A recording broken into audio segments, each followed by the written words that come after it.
میرے بھائیوں اور بہنوں، میں آپ کے سامنے ایک ایسی روایت بیان کرنے جا رہا ہوں، اگر آپ نے اس کو توجہ سے مکمل سن لیا تو آپ کی زندگی میں انقلاب برپا ہو سکتا ہے۔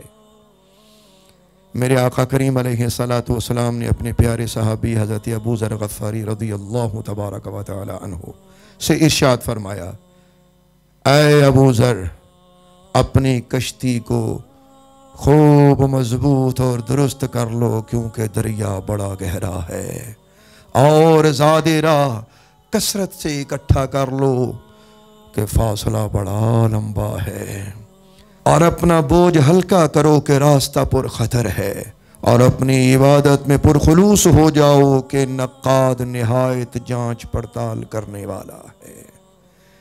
میرے بھائی اور بہنوں، آپ نے اس حدیث طیبہ کو سماعت فرمایا۔ آپ جانتے ہیں کہ میرے آقا کریم علیہ الصلاۃ والسلام کی ایک شان پاک یہ ہے کہ حضور فرماتے ہیں کہ اعطیت جوامع الکلم، فرمایا کہ میں ایسے کلمات دیا گیا ہوں کہ بظاہر وہ کلمات تھوڑے ہوں گے لیکن ان کے معانی کثیر ہوں گے، یوں ہی یہ دکھنے میں الفاظ تھوڑے ہیں لیکن ان کے معانی کی گہرائی اللہ اور اس کا رسول بہتر جانتے ہیں۔ کیا ہی خوبصورت ترجمانی فرمائی اللہ کے قرآن کی۔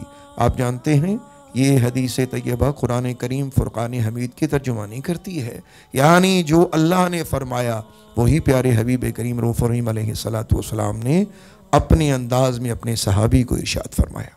اب اس حدیث طیبہ کو سمجھنے کی کوشش کرتے ہیں۔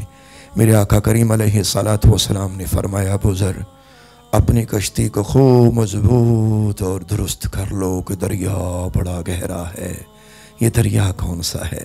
میرے بھائیو، ذرا قرآن کریم برہان رحیم کی طرف توجہ فرمائیے تو آپ کو پتہ چلے گا کہ ہر انسان نے پل صراط پر سے گزرنا ہے، اور پل صراط دوزخ کے اوپر ہوگا۔ ذرا غور فرمائیے گا، ہم ویران سڑک پر جاتے ہوئے ڈرتے ہیں، لیکن جب پل صراط کا ذکر آئے ہم کیوں نہیں ڈرتے؟ اللہ کے ولی جب پل صراط کا ذکر سنتے تھے تو ان کے جسموں پہ لرزہ طاری ہوتا تھا، اور یہی حال صحابہ کبار علیہم رضوان کا بھی ہوتا تھا۔ تو اصل میں میرے آقا نے یہ قرآن کریم برہان رحیم کی اس آیت کی طرف اشارہ فرمایا کہ ہر ایک کو پل صراط پر سے گزرنا ہے، اور اس کے نیچے اللہ نے گہرا دوزخ رکھا ہے۔ اللہ اکبر۔ اور اس حدیث طیبہ میں قرآن کریم برہان رحیم کے مختلف مقامات کی طرف اشارہ کیا گیا ہے کہ پل صراط پر سے سب کو گزرنا ہے، وَإِن مِّنكُمْ إِلَّا وَارِدُهَا، کہ ہر ایک کو پل صراط پر سے گزرنا ہے، یعنی ہر شخص دوزخ پر سے گزر کے پھر اگلی منزل پہ جائے گا۔ اللہ اکبر۔ اور وہ دن کیسا ہوگا؟ میرے آقا کریم علیہ الصلاۃ والسلام نے حضرت ابو ذر غفاری کو جو فرمایا کہ زاد راہ کثیر لے لو اور بوجھ ہلکا کرو۔ زاد راہ کثیر سے مراد کیا ہے؟ نیکیاں اکٹھیاں کرو، اور بوجھ ہلکا کرنے سے مطلب کیا ہے کہ گناہ نہ کرو، دنیا کا سامان کم اکٹھا کرو، نیکیاں زیادہ اکٹھی کرو۔ اور جب دوزخ پر سے گزریں گے، یعنی پل صراط پر سے سب گزریں گے، تو اللہ کا قرآن یہ فرماتا ہے ثم ننجی الذین اتقوا ونذر الظالمین فیہا جثیا، کہ میرے بندو پل صراط کا ذکر سن کے گھبرا نہ جانا، ہم ڈر والوں کو بچا لیں گے اور ظالموں کو اس میں پڑا رہنے دیں گے گھٹنوں کے بل گرا۔ اور سفر بڑا طویل ہے، اس کی لمبائی کا ذکر جو میرے آقا نے فرمایا وہ قرآن کریم برہان رحیم یوں فرماتا ہے فی یوم کان مقدارہ الف سنۃ مما تعدون، کچھ لوگوں پر وہ دن 1000 برس کا لمبا ہو جائے گا تمہاری دنیا کی گنتی کے مطابق۔ اور کسی جگہ پہ یوں بھی ارشاد فرمایا 50 الف سنہ، 50,000 برس کا دن ہوگا۔ ذرا غور کیجئے گا اس کی مطابقت کیسے ہے آپس میں۔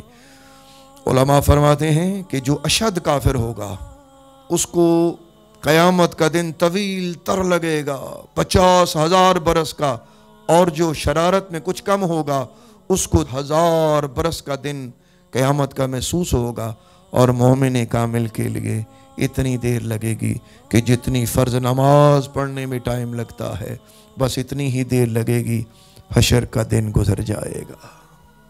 اور اپنا بوجھ ہلکا کر، حضرت ابو ذر کو جو فرمایا اس کا مفہوم یہ ہے کہ خطا نہ کر، دنیا داری اکٹھی نہ کر زیادہ، کیونکہ اگر یہ اکٹھی کر لی تو پھر قرآن یہ فرماتا ہے وَلَا تَزِرُ وَازِرَةٌ وِزْرَ أُخْرَىٰ وَإِن تَدْعُ مُثْقَلَةٌ إِلَىٰ حِمْلِهَا لَا يُحْمَلْ مِنْهُ شَيْءٌ وَلَوْ كَانَ ذَا قُرْبَىٰ۔ اور اس دن کے جس دن کوئی جان کسی دوسری جان کا بوجھ نہ اٹھائے گی، اور اگر کوئی بوجھ اٹھانے والی جان کسی دوسری جان کو بوجھ اٹھانے کے لیے بلائے گی تو وہ نہ اٹھا سکے گی، اگرچہ وہ اس کے رشتہ دار ہو۔ یہاں رشتے بھی ٹوٹ گئے، اب رشتہ داریاں بھی یہاں تک ہیں، حشر میں کوئی رشتہ داری نہیں چلنے والی۔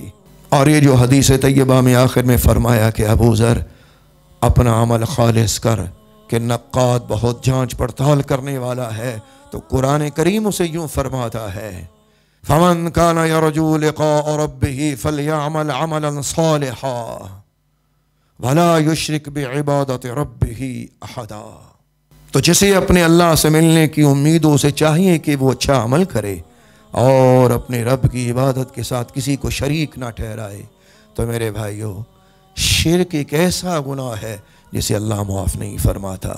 ایک حدیث پاک، اور ایسی حدیث کہ جس نے قرآن کی ترجمانی فرمائی، یعنی سلطان دو جہاں علیہ الصلاۃ والسلام اللہ کے کلام کے ترجمان بنے اور ہماری زندگیوں میں انقلاب برپا کر دیا۔